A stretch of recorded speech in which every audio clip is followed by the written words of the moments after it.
It says we are live. Got it. Y'all already know. I have to look for me and Teray. Maybe I'll see Heather since she's on camera. I don't know. I always just see me and Teray. Let's see. Okay, I see all three of us. Okay, so we are live. So let's get to it, okay? Welcome to Unlock Your First Six Figures morning show. We've already had the blog talk, right? So if you don't know who I am your host, Shay Cannon. I'm an award-winning fractional chief operating officer to an exclusive clientele of 7- and 6-figure CEOs. However, what has to do with you in particular is that I have this mission of helping entrepreneurs and small business owners just like you to stop spinning your wheels and struggling to make it to that first 6 figures. Okay, so we do transformational information series and sessions like this one. So again, we've already done blog talk. We've already revealed what we're talking about today, but we're about to go deeper. Look, I'm gonna steal from Lamar. Say deeper. Say go deeper. Let me stop because I know I don't even be thinking about information when I say go deeper. So I'm going to stop right there. But this week, what we're talking about is the overlooked investments that are important, okay, for a successful business. On Monday, we talked about stop overlooking the investment of personal well-being. You are the business is you when you are on such a small level. Some of you don't even have teams, so you truly are the business, okay? So you have to take care of yourself, because taking care of yourself, guess what? It is taking care of business, okay? So that was number one. That was Monday. Catch replay from Monday, because you can't overlook yourself. Well-being is important, and you're supposed to invest in yourself because that's invested in business. Yesterday. We talked about client support. Client support is another overlooked, okay? Another overlooked investment you should be making.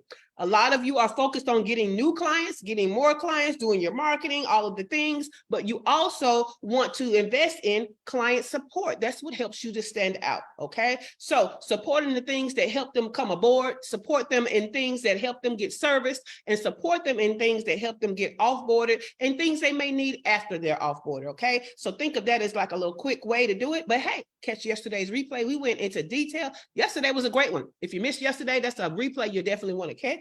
Okay, today we're going to talk about you need to be investing in data and analytics. Okay, data and analytics. Let me tell you something. That know your numbers is real.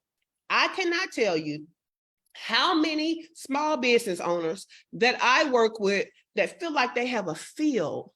They have a feel for what's going on in their business, right? They got a feel. Y'all see me swaying? It's a feel. Okay. I feel like we're doing enough social media. I feel like we launched this time last year and did well, right? I feel like this is the service that sells the best, and so I want to, market that one more. I feel, knowing damn well that feeling is not right. That feeling is not right. We don't have the right feelings about people half the time. How are you going to have the right feelings about your business? Okay. Stop trying to go by feeling and go by the numbers. You need to know your numbers. Okay.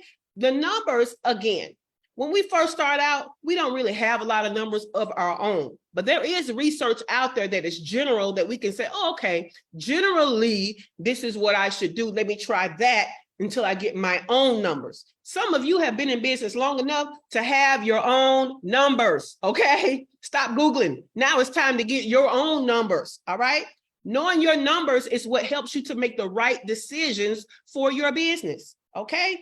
How you feel, we're human, we're flawed, okay? Sometimes our feelings can be influenced by a whole bunch of stuff, right? Did your husband ignore you today and went out the door and didn't kiss you? Now you feel some kind of way. Now you feel like your sales ain't high enough, right? Like, we can't go off feeling. We need to go off these numbers, okay? So you should be capturing your numbers and reviewing your numbers, okay? And you should be doing them as often as you make decisions in your business, all right? There are some things that you need to be doing daily. There are some things you need to be doing weekly, monthly, quarterly, annually. Does that sound familiar? Because we talked about this on Monday when we talked about your well-being. You should be doing things about your well-being daily, weekly, monthly, quarterly, yearly, right? It's the same thing with your numbers. There are certain numbers that you need all the time. I don't know about you. I'm one of them people, I check my bank account every day. I need to check on my friends that work hard for me, right? I make money work hard for me. It's a team. It's a tool, right? I go and check on them things at least once a day, if not more than once, right? So that's an example of a daily thing. What does your account look like? Okay. You ever need inspiration? You too tired to do content, right? I don't want to do content. I don't want to do this webinar tonight. I don't want to go look at that bank account. You want to talk about getting some energy? Go look at them numbers, and that'll tell you whether or not you should do that webinar and post that content. Because what you'll quickly recognize is, if you too tired to go and post your content and do your webinars and do your sales, you too tired to make money. That's what you're telling yourself. That's what the numbers will tell you, right? So I need you to know your numbers. Now, today, I'm going to do something a little different, right? So we're talking about knowing your numbers. And, after this, I'm going to go into some of the numbers that you need to know. But I want to know, and I'm going to start with the last to come in, Auntie Shaky. Auntie Shaky is our financial expert. I want to know what numbers you are not capturing that you know you should. Get your mind right. Get ready, y'all. I know y'all thought I was gonna say, oh, how can you apply it to your? No, I want to know what you're not doing over there with them numbers. Okay. So Auntie Shaky, what numbers are you not capturing that you know you should? Okay, the numbers that I am not capturing that I know that I should is really the data, my data around social media. I'm not capturing that. Okay. Those numbers. I'm also not capturing my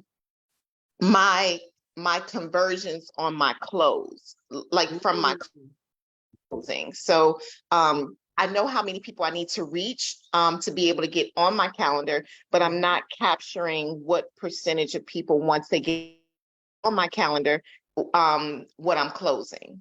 Okay. Now, guess what I'm gonna ask you? Mm-hmm. What is that costing you? Oh my gosh, that's costing me thousands. Yeah. Thousands.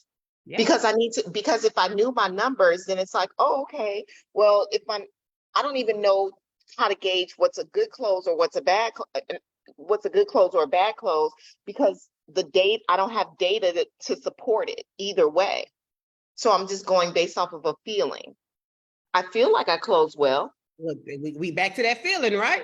Right. We back to that feeling. All right. Let's go to Cheryl. Cheryl, what numbers are you not capturing? And that surprise follow-up, what is it costing you? I can't think of any. I've been on my numbers. My background is accounting, so I've been on numbers from day one. I've even created my own forms, my own, I guess you call them my own numbers. For instance, even with my books, every book I do a profit and loss statement. I stay up every day. I'm looking at the bank account and I pray over my bank account. I tell it, this is how much I want to come in every day. So right now, I can't think of any. I'm sure there may be something, but at this point I can't. But no, from day one, if you don't know your numbers, and I actually learned that when I started selling Mary Kay and Sarah Coventry jewelry when I was 14. Yes. And because the money don't lie. The numbers don't lie, right? No. So that's where I am. So I have a question for you, and it's an overview, highbrow question, right? And that is, since you know your numbers, what is the activity that you do that brings in the most money to your business? Discovery calls and the clubhouse rooms that I do. Love it. My conversion rate is really good. I remember when I was in the bookstore and I had a high conversion rate, and they thought there was something wrong with the computer because they hadn't had anybody have a conversion rate like that. It's all in knowing how to close the sale. It is. It's a process. And you hear, well, if they say no, you can overcome these obstacles. Well, sometimes no is no. And it doesn't necessarily mean no forever. It may be no right now. So I try to, know the difference between the no's, and that has helped a great deal.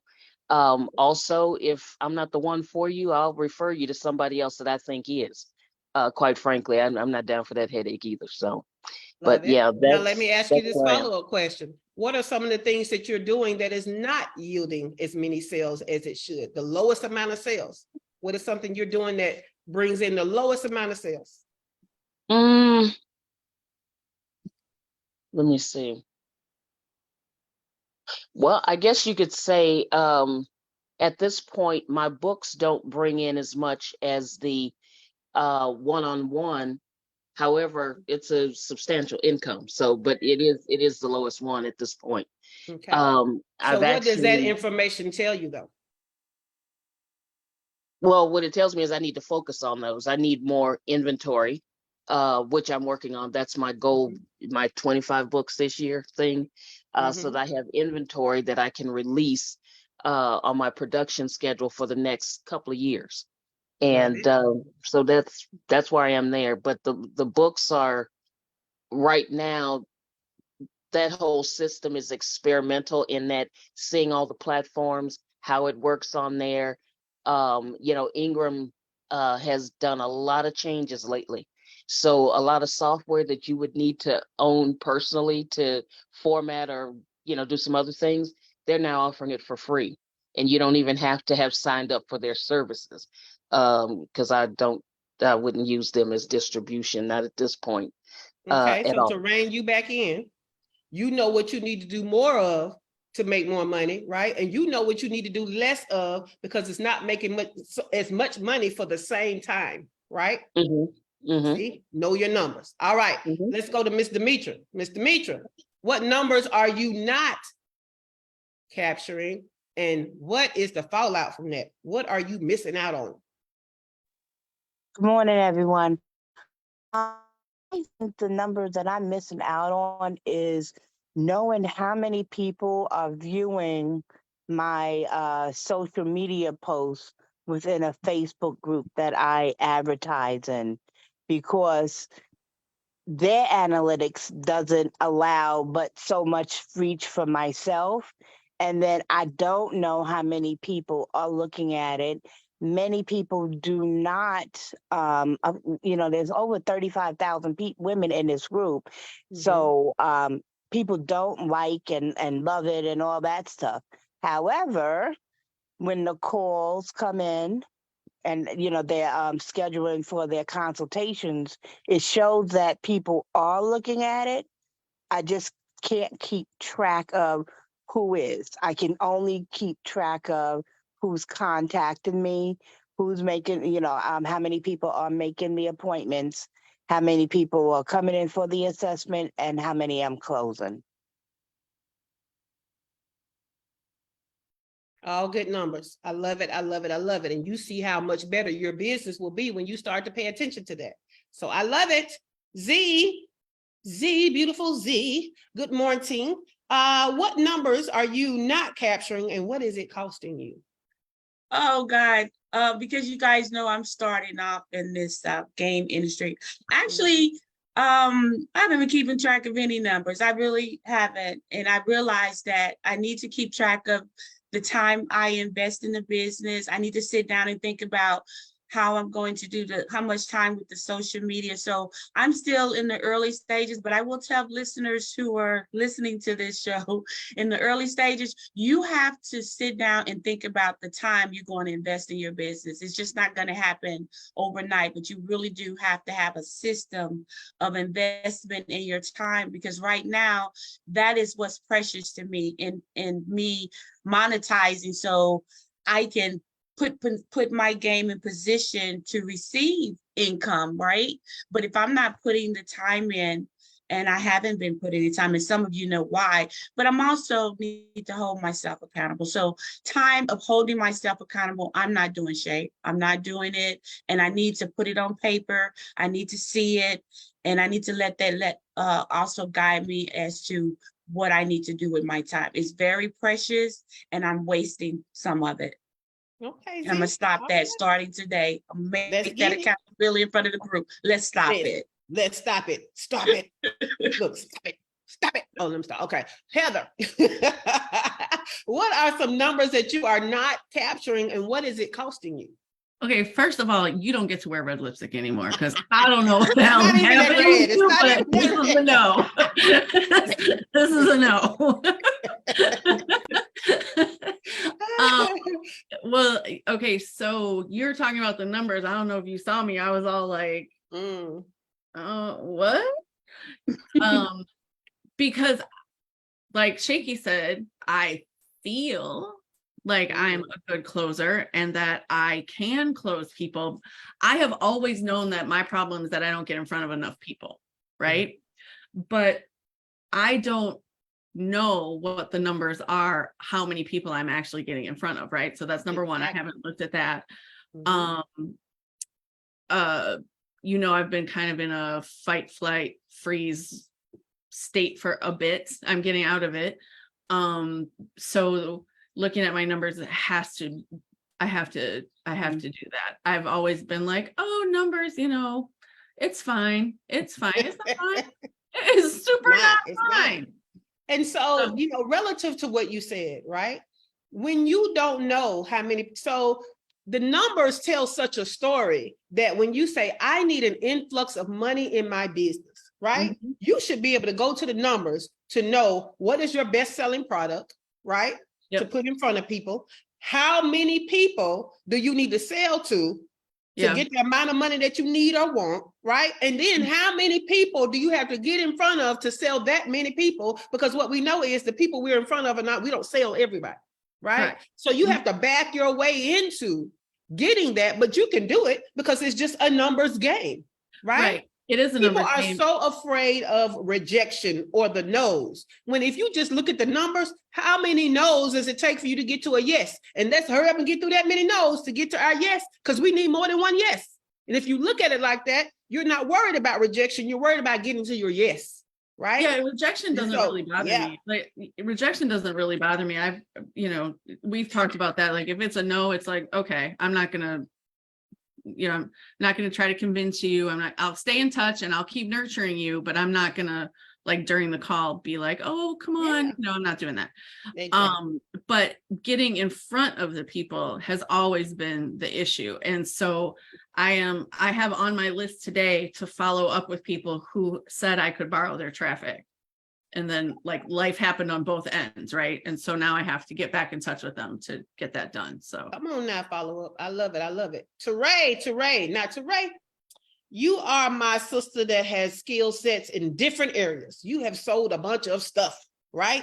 And sold it well. So tell us, with you being an expert at selling things in different ways and different products to different types of people, what numbers are you not capturing and what is it costing you? Right now, all of it is costing me everything, because every day and every week and every month that goes by that I don't have a bestseller on Amazon, it's costing me hundreds and thousands of dollars. Okay. So when I wake up in the morning, like I was telling Heather that I've been cranking out these chapters. She jumped. Heather's so nice.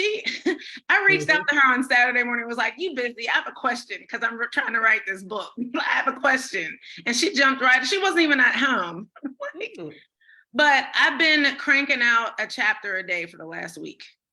Okay. Because I've been getting up and that's been my priority. I've been waking up at 5 and 6 o'clock in the morning before I get on this call. I just finished chapter 6 this morning.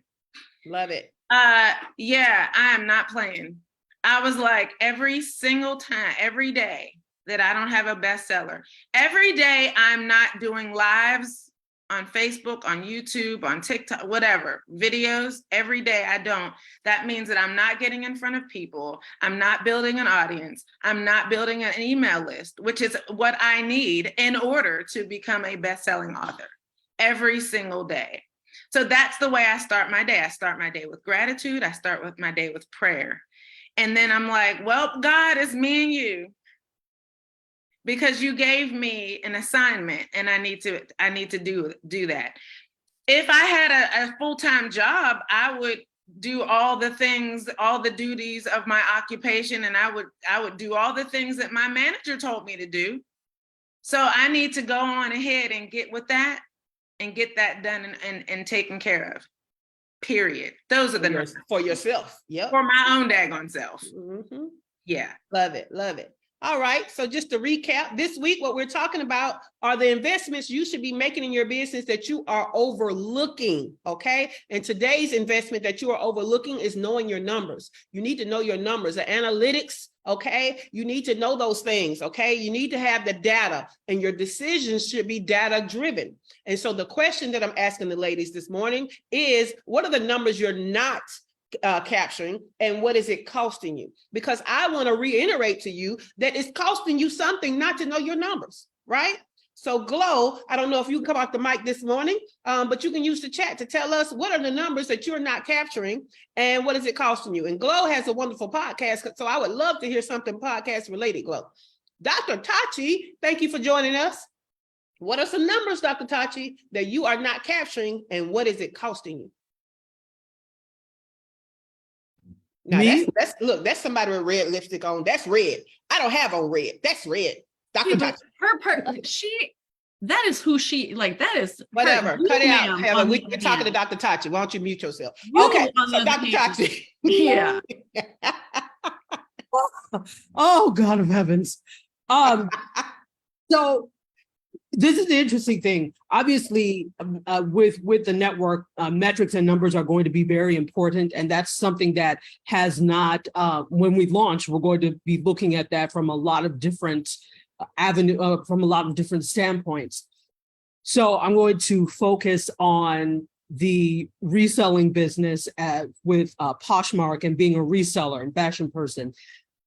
The good thing about Poshmark and a lot of other platforms, but Poshmark in particular, is they have sales reports and things for you. So you really don't have to do anything but download the sales reports, and they come as a CSV file. So you can, transfer them into whatever numbers program you have, whether it is Excel or whatever, numbers, whatever. So my thing is that I need to be better in terms of what the items actually cost, so that I know the real profit that I make. Because it's very easy to, and again, I'm really good with sourcing, and there's a certain threshold that I know I won't go, above in order for it to be profitable. I mean, you can't. So, but sometimes it's like in my head, I know, okay, I paid such and such for this, and then I'll forget what I paid for it necessarily. So I know I've made profit, but I don't know how much.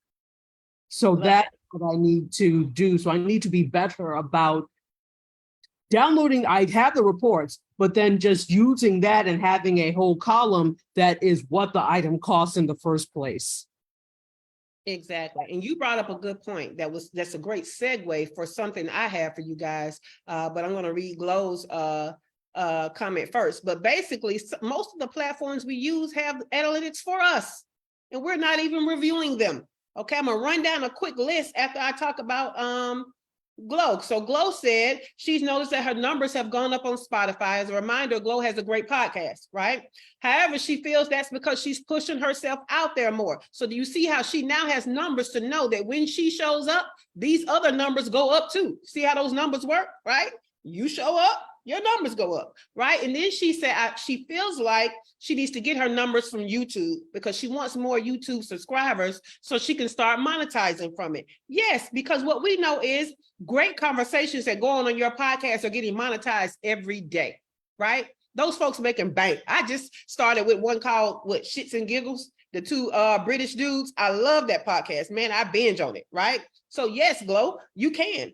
And let me tell you something about YouTube. YouTube can hurt your feelings. YouTube will tell you how many people landed on your video and swiped away. I was like, who you talking to loud? Who you talking to like that? Really? So yes, there are analytics back there that you need to be looking at. One of the analytics that I look at, of course, are views. So my YouTube shorts, I look at the views, and the views can tell a story too, right? So if I have single digit views, I know I didn't title it correctly. Right? So I go back and I change the title and the views go up. right? So there's something about my SEO that's not right, either in the title or the description. So I fix that, the views go up. So what I've realized now is I might need to have my TikTok a week behind my YouTube so that I am putting the best titles on TikTok, because y'all know once you upload that thing to TikTok, ain't no changing it. Ain't no editing. You can delete it, but you can't change it, right? So I'm even thinking about that. Like I might need to put it on YouTube for a week, see what titles work the best as I play it with them, and then put it on TikTok using those titles, right? So let me run. This is the part of the show, y'all. I'm gonna run through this. You might have to catch the replay to catch it all, because I'm about to run some stuff down to you. So platforms with their own analytics. Your social media has its own analytics. Your advertising platforms have native analytics. Website platforms have analytics. Google Analytics. Your video player or YouTube has analytics. Your CRM, your active campaigns and all of those, they have analytics. Your text platforms, if you're using text marketing, they have analytics. Your podcast platforms, just like Glo just said, she used Spotify, they have analytics. Your contributing writing, when you're writing for somebody else's platforms, there's still analytics you can see. You see how many reads you got or how many views to the video, right? Are you doing media? You can see anything that featured you can watch, you know what I'm saying, or see the reads. If you're speaking, what is the traffic that you're getting after you speak? Okay, what's the traffic that you're getting after the media? What's the traffic that you're getting after something was published either about you or written by you? Okay, and your networking, what are the outreaches that you're getting after you network? Okay, Therese says Shopify and Wix have analytics. Yes, so Shopify will be the podcast platform and Wix will be a weak ass website platform. We won't go into that. Okay. So, so what I'm going to tell you is you need to be capturing your numbers, and you can start with that ever valuable client journey. Okay. What are the numbers associated with awareness? What are the numbers associated with your inquiries? What are the numbers associated with purchase? What are the numbers associated with onboarding? Okay. What are the numbers associated with servicing? What are the numbers associated with offboarding? Some of us have programs that should be reoccurring, and you might have a rate of people dropping off rather than renewing, right? So offboarding could have its numbers too.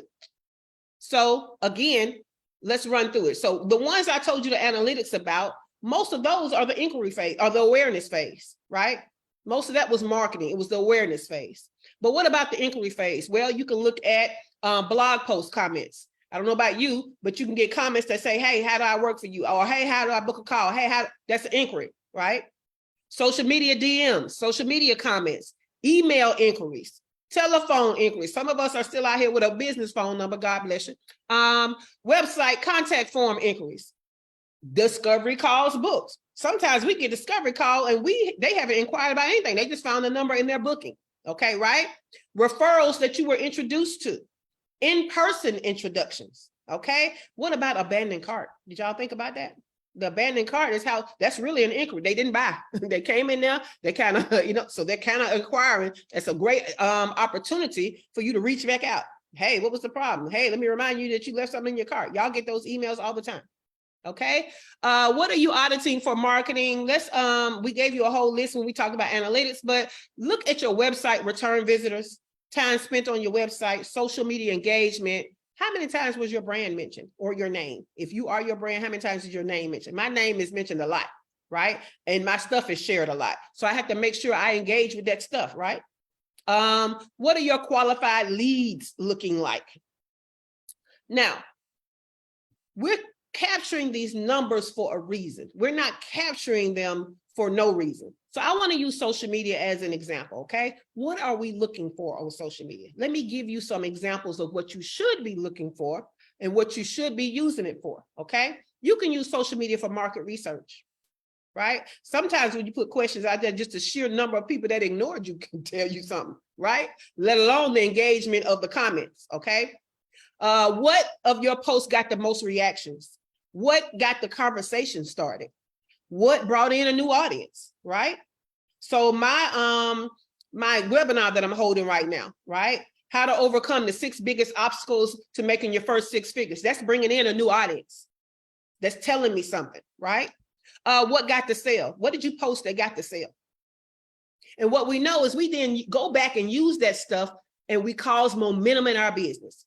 Okay, because data should drive your decisions. So let's go back. Okay, if we apply the answers to when we put questions out there and we do our market research, we can apply the answers to our offers and to our marketing. That's how we use that, right? When we know what posts got the most engagement, now we know what words are going to evoke emotion, right? And to get what reaction. Some stuff might make people mad. Some things make people happy. Some things, highlight a pain point. Some things make people dream. When you talk about that transformation they want, right? Social media posts can give you that information, that data back, right? When do you need to engage? Some people are like, well, what's the best time to post? Well, what times have you been posting and what engagement have you gotten? Because sometimes those Googleable articles don't pertain to you, okay? You got to get out there and find out. Okay. Sometimes when you're getting crickets, that's letting you know you need more traffic. Not enough people are seeing your stuff. I know y'all done did that first day of school, put the outfit on the bed and like, I'm going to kill them tomorrow with your posts, right? They're going to be on this post and you get crickets. Well, maybe you just need more traffic. Maybe you just need more people to see that fantastic post. Didn't enough people see it, right? And what about when you know a post sold something, we need to do more of that type of post when it's selling time. So that's how you build the momentum. Okay, let's talk about these websites because some of y'all don't understand the data in your websites. Okay, you should be looking at how many visits. Where are the visits coming from? Okay, you can do geographic locations on that thing. You can see it. Are they clicking? Not just are they viewing, are they clicking? Are they signing up for your opt-in? Some of y'all still got that little weak sign up for my newsletter. Ain't nobody signing up for that. Change out that opt-in. We need another lead generation tool. Okay. What pages are they visiting? What's your Google ranking with your keywords? Okay. Where on the site are people clicking? What are your page views? You have more than one page. You should be looking at the views of more than just your home page, right? The average time on a page, the average session duration, pages per session. What's the bounce rate? Okay. You got a bounce rate in email. Did you know you have a bounce rate on websites? Okay.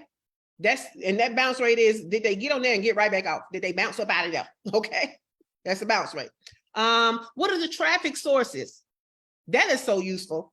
Who is referring the most people to my website? Because now when I have a promotion or something for sale, I'm gonna go over there. You know what I'm saying? Because clearly a lot of people are paying attention to me over there at this traffic resource. Are you having a lot of repeat visitors versus new visitors? Okay. Now, how do you use that stuff?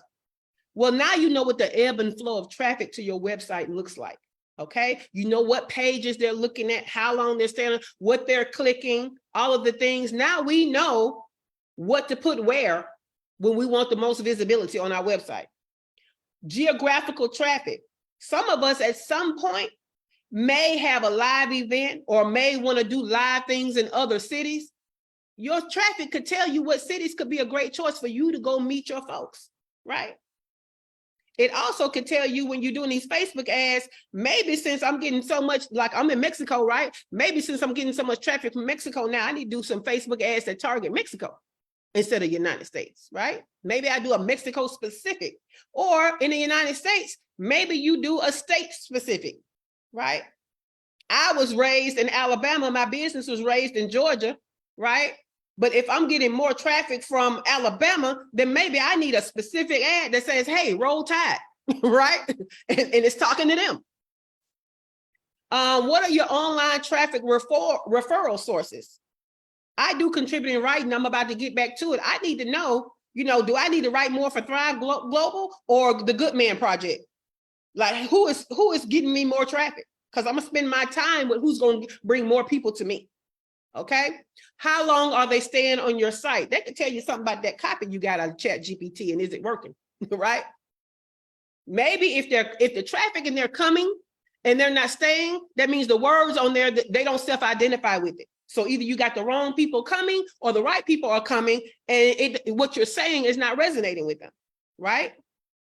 That's a great thing when you're looking at your product pages or your service pages with your buy button, right? People are going, but they're not clicking the button. Well, you need to change your sales copy. Okay. So you need to know that. What top pages are being visited? I can always know by the uptick in visits to my website is going to be mostly Sunday or Monday. Why? Because that's when I release my blog posts, and that's when the most people are coming, right? Or I don't use ClickFunnels and all of that. I build my funnel pages and my sales pages on my website. So I can always tell when I have a webinar going on or I have a workshop going on, because the sign up page is on my website. So I'll have an uptick and I'll see, you know what I'm saying, that they are hitting that page, but I'll also see that they check out any blogs, right? Okay, so top pages visited. What number of repeat versus new visitors? Okay, if you're getting a bunch of repeat visitors, maybe it's time to run ads to get some cold traffic. Okay, if you're getting a lot of cold traffic and not repeat visitors, maybe you're not nurturing your folks. Okay, numbers tell a story, y'all. So running through these quickly. Okay, email marketing KPIs numbers you need to know. How many people are joining your list? Okay, how many people are actually opening your emails, or what's your open rate? Okay, how many email addresses are bouncing? We want to get rid of those hard bounces. Soft bounces could just be, they don't have a lot of storage. When they clear it up, they'll be good again. But hard bounces, get them up out of here. How many people are clicking the CTA that you have in the email or the call to action? Okay, I keep an eye on that. I have a call to action in every email. Okay, how many people are actually clicking it? What's your click-through rate? How many people are actually following direction of the CTA? So if my call to action is buy here or sign up here, they may be clicking it, but did they do it? Right? Did they buy? Did they sign up? All right. How many sales were made? How many people are unsubscribing? I have campaigns every now and then just to make people unsubscribe. And one way or another, I say, get off my list, right? I just had one, I think it was 2 weeks ago, that basically said, are we a fit? What is that saying? That's saying, get off my list, right? So how many people are unsubscribing? Sometimes I might have an email to hit, and it might be a little off center. And if I get too many unsubscribes, I'll be like, oh yeah, let's get back to center, right? But some people are just not your people, and you need to know. Get on off the list. Lead magnet KPIs. How many people are joining the list from that lead magnet? How many people are opening the emails from that lead magnet? How many emails are bouncing? How many clicks from inside? How many people are unsubscribing after they've gotten your lead magnet? Okay. One thing I learned about one of my lead magnets is one of them is a part of a digital product, right? It's just the planner part and not the time management part. And the planner part really helps you to kind of plan your life to see what kind of life do you want. It covers the 10 areas of life, and it asks you a bunch of questions so you can get in and know about your life, because I'm all about time freedom, right? But when you free up the time, what are you going to do with it? What kind of life do you want? So that's what that planner is about. I had the planner in and of itself as a lead magnet. I got a bunch of people over for that planner, but after they got it, they bounced off my list. All of them weren't entrepreneurs. All of them weren't interested in having a business. All of them weren't interested in working with me. They just wanted the planner. So now what I know is I don't want to use that planner as a lead magnet no more. Get off my list. You know what I'm saying? So that's the kind of information you'll get.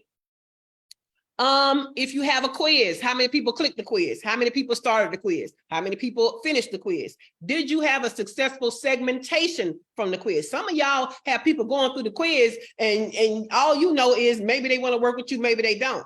But if you offer different things that could be for different stages, you need to know what stage they're in so that you can more accurately target them and talk to them. So is your segmentation working? How many people joined your list from the quiz? How many people are opening the follow-up emails from the funnel of the quiz? All right. Text messages. Basically, it's the same as email, right? How many people opted in? How many people opened the text message? How many people responded? How many people clicked the call to action? How many people followed the call to action?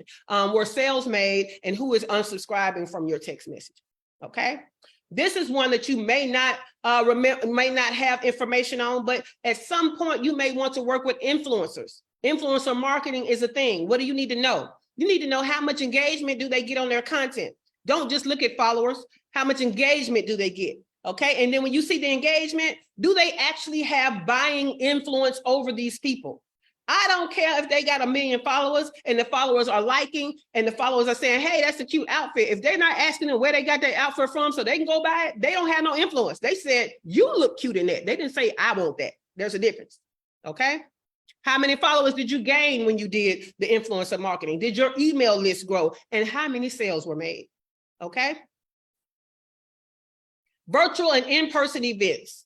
How many signups? How many open the emails? How many clicks of the CTA inside the email? How many follow the direction of the email? How many show up? Okay. How many engaged during the event?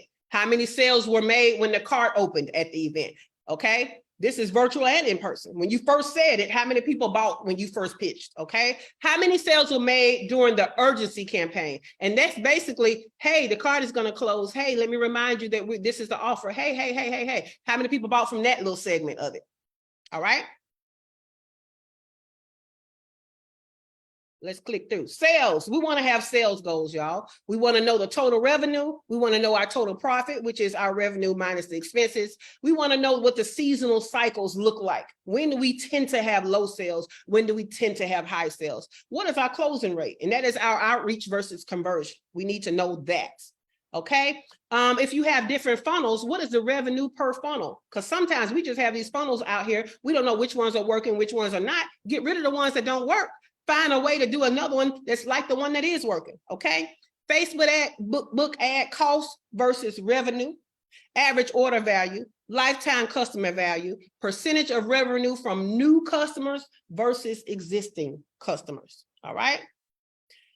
Your sales KPIs, what about your upsells revenue, your down sales revenue? How many people are abandoning cart? How many sales do you get when you follow up with the people from abandoning cart? How many commissions are you paying out? What is your affiliate payout? Okay. So all of these are KPIs that you guys should be having, right? Now, some of the data, what it should do. It should tell you what is the capacity of your team, right? If you're getting in more sales, you need to then look at, can my team handle what I'm selling, right? What offer is bringing in the most sales? If you have more than one offer, you need to know how are they doing in your sales, not just your overall sales, because one of them offers might take a lot out of you and ain't even making the most money for your business. Get rid of it, okay? What about the material and tech costs? Is the tech actually helping? It should be helping you to make decisions on your tech and your people, right? Profit and loss with your team members, okay? Do you have a team member who is not good in their role and so it's costing you money?